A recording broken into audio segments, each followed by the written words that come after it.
Squarespace is the fourth most popular CMS in the entire world, and today I want to embark on a challenge to learn it in just 7 days.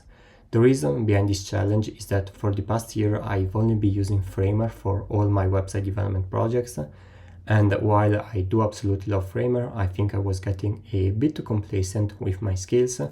So now I want to learn a new tool and broaden my horizons for no-code or low-code website development. I've set myself two main goals for this challenge. The first one is recreating Squarespace homepage. So I want to get a very good understanding of how their website builder works so that I'm able to recreate a quite complex page. And secondly, I also want to explore all the additional features that Squarespace offer. Namely, I want to explore the marketing tools, the e-commerce functionality, the membership sites functionality, and finally the ability to host courses within Squarespace itself. For the next 7 days, I will record a daily clip where I go over what I'm working on, what roadblocks I encounter, and also how my view on the tool is evolving as I'm using it. And at the end of the challenge, I will also record a honest review of the tool based on my experience. I will also leave the timestamps below, so if you want to jump straight to the review, no worries, you can do that. Also, let me know in the comments if you like this type of challenges, and I will replicate it with other tools, whether it is WordPress, Webflow, Wix, whatever you want.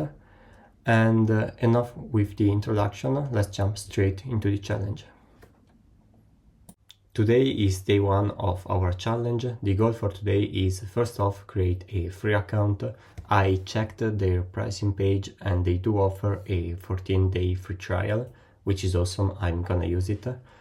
Then what I want to do is familiarize myself a bit with the interface. And finally, I want to find a crash course on YouTube and follow it just to get a basic understanding of the platform by building a simple website, and also some of the best practices that you need to follow when using Squarespace and so on. And that's basically it for the goal of today. I will do all these things off camera and then I'll get back to you in a second with our first Squarespace website. Alright guys, I'm finally back. It took me a couple of hours, but we are finally done with our very first Squarespace website. I watched this tutorial from Paige Branton. Shout out to Paige for the awesome tutorial. It's one of the very first you can find if you search for Squarespace crash course, if you want to check this out. And this is the final result. So it's a very basic portfolio site. The homepage has the hero section, an about me section, a couple of services, and then a footer. There are some other pages, but they are actually just placeholder. They are blank for now, apart from the blog, which has a couple of articles that you can read. There are a couple of special sections, for example, this gallery. I could have added more, but I limited myself to the gallery. And yeah, that's basically the whole website for now. Not much, but it helped me get a basic understanding of how Squarespace works. So first impressions, I think that Squarespace is extremely easy to use. I mean, literally super easy. If I had to recommend a website builder for somebody who has never built a website, I think right now I would suggest Squarespace. It is super easy, yet it is actually quite powerful. For example, I love all the things that you can do. For example, I didn't know you could have an e-commerce on your Squarespace website, which is actually kind of cool. You can have products, payments, subscriptions. So if you want to paywall some content, you can do it.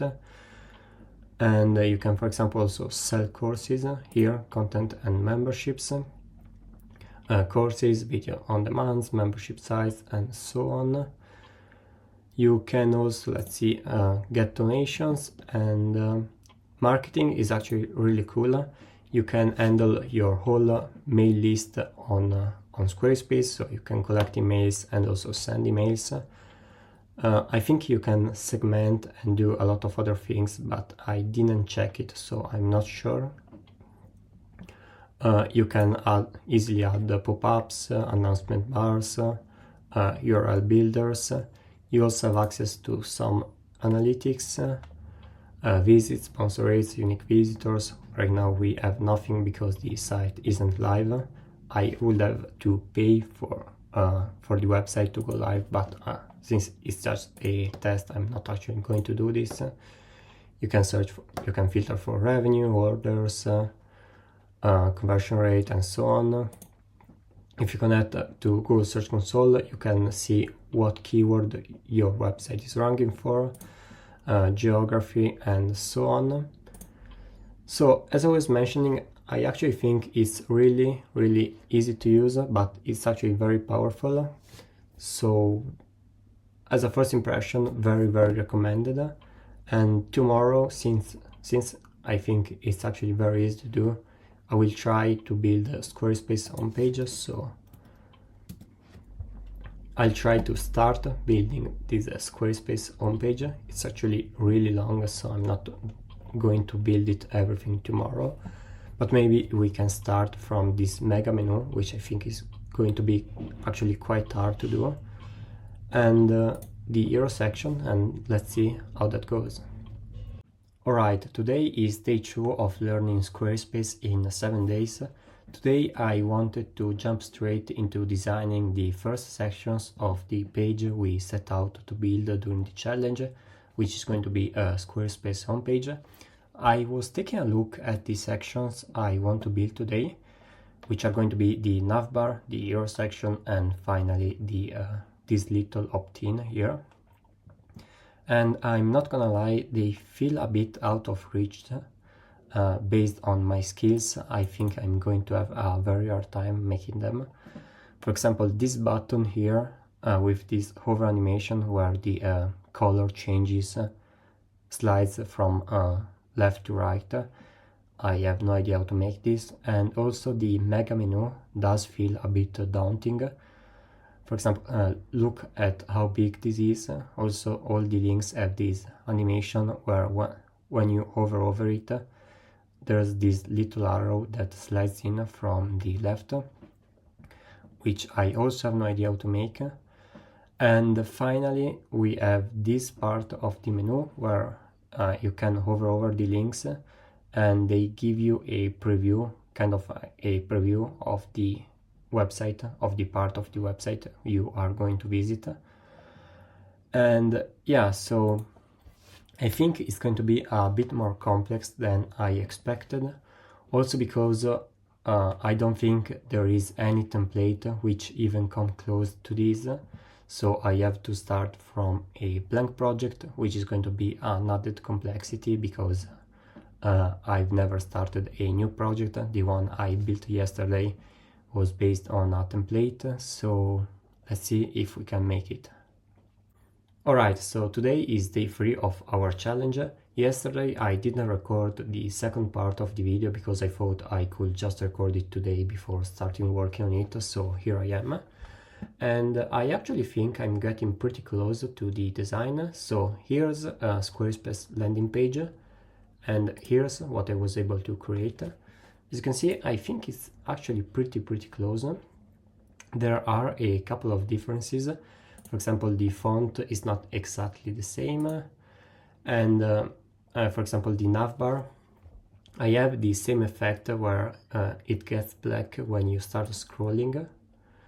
However, this took a custom CSS and JavaScript code to make. Also, I don't have the mega menu because it turns out that you can't make a mega menu natively in Squarespace. And if you want to have one, you either have to custom code it yourself or buy a plugin, which is like 40 bucks. So I thought I could custom code it, but then I decided not to, because otherwise this would have been a challenge on custom code rather than Squarespace. So I just created the skeleton for the navbar, and I think I will leave it as it is. everything else of the navbar is pretty much the same. We have the logo, the links, the login, and then the button. One thing that is different for the button is that here I don't have this animation yet, because again it turns out you can't make it with Squarespace, but you have to use a custom CSS. So I'll probably make it later on this challenge. And the same for these two. So you can't use two fonts in the same headline in Squarespace. So again, here I had to use a custom code. So I'm using quite a bit of custom code for the navbar, for the text here, and then I will also have to use it for the button. And then here we have the find a domain name section, and I couldn't recreate this search bar exactly as it is. This was the closer I could get. It's actually an input rather than a search bar, but I think we'll keep it this way because the custom search bar they have, the built-in search bar they have, is not customizable, so you can't get this look again unless you use custom CSS and JavaScript. So we'll keep it as it is. And today I want to try to make a couple of other sections. I think I'm gonna make this one, and potentially I'll try to see if I can make this one, which has this animation that I have no idea how to make, but let's see if it is feasible without using custom code. And yeah, that's basically it for today. Let's see what we can make. Today is day 4, so we are officially halfway through the challenge. I did make some progress on our page, so I built this section here, which is this one. The video is a bit different. I think they used custom code to change it because this is their video component and you cannot really edit it that much. So, but it's good enough, we'll leave it as it is. Then we have the banner for templates. Here we go. And then this section, I tried searching on YouTube and Google if there was any tutorial that even resembled an animation like this, but I couldn't find anything. I'm pretty sure they used the custom code, so I'm not gonna bother creating it because, as I was mentioning yesterday, otherwise this video will be about custom code rather than Squarespace. So I created a static section with just an image and some links. Then we have this section with this very peculiar layout. I managed to create it quite easily, so here we go. And today, ideally, if I can make it, I would want to almost finish the home page. We are missing some sections.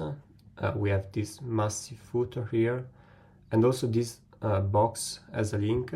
I have no idea how to make. Let's see if it can be made without custom code. So ideally I want to finish the page, at least for desktop.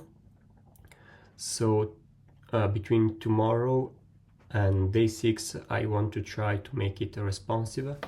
So try to finish the whole page, and then on day 7 I was thinking about looking at some of the features I didn't have time to explore. So for example, e-commerce, yeah, so basically selling things on your website, also services and membership sites. I'm probably not gonna build a e-commerce or membership site, but I will look at a couple of crash courses I can find online, so that at the end of the challenge I have a pretty clear idea of what you can and cannot do with Squarespace, what the strengths and weaknesses are, and yeah. So enough with the talking, let's finish building our homepage. Today is day 5 of our challenge. We are getting pretty close to the end, but I think we are on schedule with our goals. So yesterday on day 4 I finally managed to finish the whole homepage. I added a few sections, so this one, the carousel. We added this section, this call to action, another FAQ section, the support section, the last CTA, and finally the footer. It was a bit of work, but in a couple of hours I managed to make all these sections.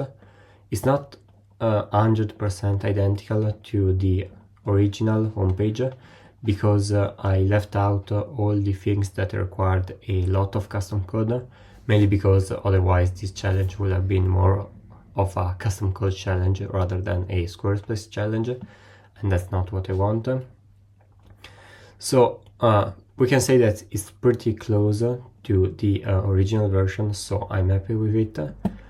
And the goal for today and probably even tomorrow is to make the site responsive. Squarespace does try to help you in making it responsive. As you can see, they try to fit everything on the screen, but obviously they are limited in doing so. So we'll have to adjust it, and as you can see, the page is pretty long, so I guess it's gonna take a while.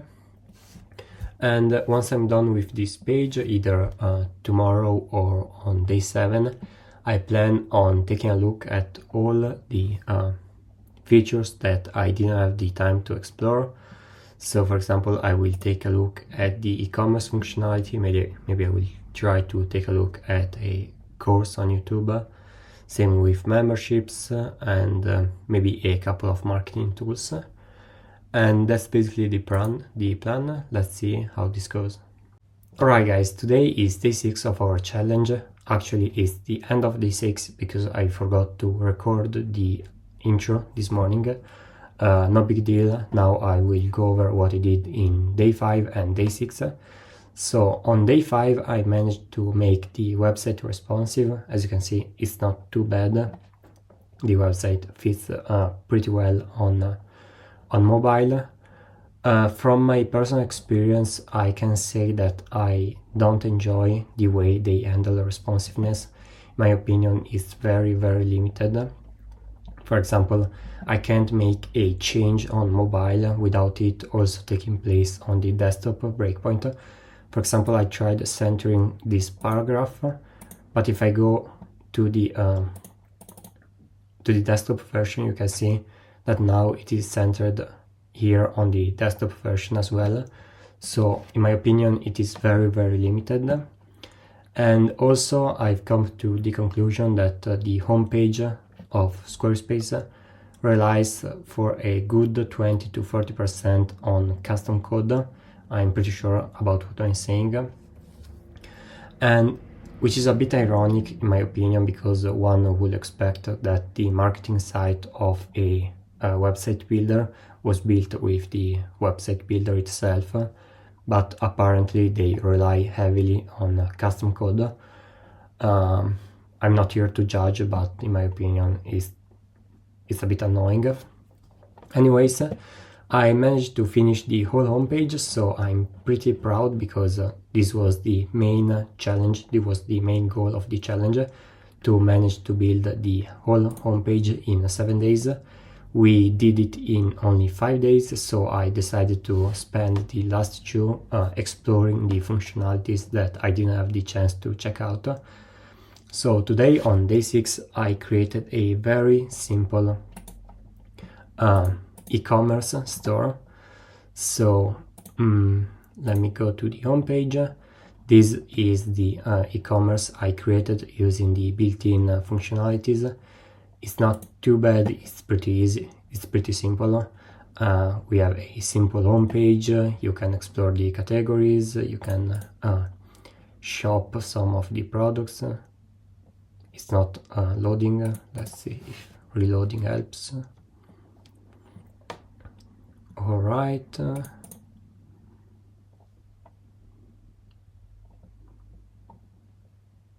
Here we go. So you can explore the products, you can add them to your cart. Here you have the cart and then you can check out. So first impression is that handling the whole e-commerce functionality was really easy.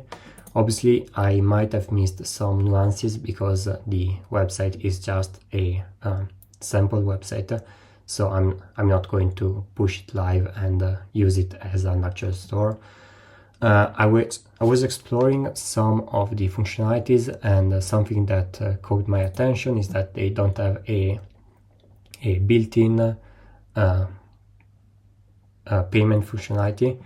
For the whole world, you have to either rely on Stripe and PayPal, and if you are in the US, you can use Square. No big deal, but something to keep in mind if you have some preferences. Then you can set the preferences for fulfillment. I checked all of these and they seem alright. So yeah, this was basically it for day 6. I will try on day 7 to take a look at some of the other options. For example, I want to take a look at invoicing, memberships, and if I have time, a couple of marketing tools. But I think I have to upgrade to try them, so I'll let you know tomorrow. And yeah, that's the goal for day 7, and after day 7 I'm going to give you a honest review of what I think about Squarespace. Today is day 7 of our challenge, which means we have come to the end of it. I spent this last day exploring the last features that I didn't have the chance to play around with, namely marketing features, course sites, and membership sites. I watched a couple of tutorials online and then I played around with this website a bit, which is based on a template, by the way. And so my review on these tools, so for the marketing features, I think they are really cool. It's really cool that one, you have built-in analytics, which allows you to not use third-party tools if you don't want to, because they already are pretty comprehensive in my opinion. So for most sites, except very big marketing sites, I think they will be more than enough. And also the fact that you can handle your whole email marketing campaign from within the same tool that you use to build your website is really cool. It also makes integrating the whole workflow with your website much easier. In terms of membership and course sites, my opinion aligns with my opinion overall on the tool. So it's really easy to set them up. In fact, I was able to set up a course site literally in an hour without any experience of it. And yeah, so it's really easy, but the ease of use comes at the expenses of flexibility. So yeah, you can launch a course very soon, but you are very limited in what you do. So in my opinion, for membership sites, it may be worth it because, for example, if you have a blog and you want to paywall some of its content, then it makes sense to have everything on your website. But for courses, in my opinion, I wouldn't personally host a course on Squarespace for two main reasons. One is that the flexibility that I was talking about. So yeah, I can launch a course very quickly, but in my opinion, it lacks a lot of features that will benefit the user compared to tools that do exactly that. So for example, let's say somebody buys my course, he can only go through the lessons, he can't leave comments, he can't interact with the community, he can't jump on calls with, for example, me or the rest of the community. Accessing other resources may be a bit harder, so in my opinion, I wouldn't host my course on Squarespace. Also, the pricing is a bit steep. There are some cheap packages, but then you are very limited for the number of hours of material that you can upload, and also you will have very high fees. For example, I don't know if I remember correctly, but I think the cheaper plan was like a 9% fee, which is pretty high. So in my opinion, I would host a course on a third-party tool that does exactly that. For example, I don't know, School or SQL.so, Teachable, Kajabi, whatever you want. But in my opinion, it's not really worth it using Squarespace to build your course. But for membership sites and marketing tools, I think they are really solid features. So that was basically it for day 7. Now that I've explored basically every feature that Squarespace has to offer, I think I have a good perspective to be able to give a honest and unbiased review on the tool. So after using Squarespace for an entire week, would I recommend it? Well, yes, but not to everybody. Let me explain. During the challenge, it was clear to me that there is one main advantage and one main drawback of using the platform. The main advantage is that Squarespace is extremely easy to use. Everything from the workflow to the templates, the settings, the website builder, and even advanced functionalities are engineered to be extremely beginner friendly, which is really cool because even if you are a beginner and have zero experience building websites, you will have no problems getting a very good understanding of the platform in just a few hours, and you will be able to launch a nice looking yet very functional website in just a few days. However, the main drawback I found is that Squarespace is also extremely limited in what you can do. If you followed my day-to-day reporting of the challenge, you will know that on day 5, I came to the conclusion that a good 20 to 40% of Squarespace homepage relies on custom code to work the way it does. For example, the mega menu, the button animations, the link animations, and also the showing or hiding things based on the breakpoints, just to name a few, all rely on custom code to work, which is a bit unfortunate, but anyways. So my main point is that Squarespace is very easy to use, but you are also very limited in what you can and cannot do with the tool. So based on that, I will suggest Squarespace to, for example, a business owner who just wants a nice looking website for their business and don't want to either hire a designer or a developer. But I would suggest against using Squarespace if you are a designer or plan to hire a designer because you want something custom, because you will soon encounter a limitation of the platform and you will have to rely quite heavily on custom code to make the website work the way you want. And that's basically it for my review. If you found it helpful, please consider subscribing and leaving a like. And if you want me to replicate this challenge with any other tool, just leave a comment and I'll see you guys in the next one.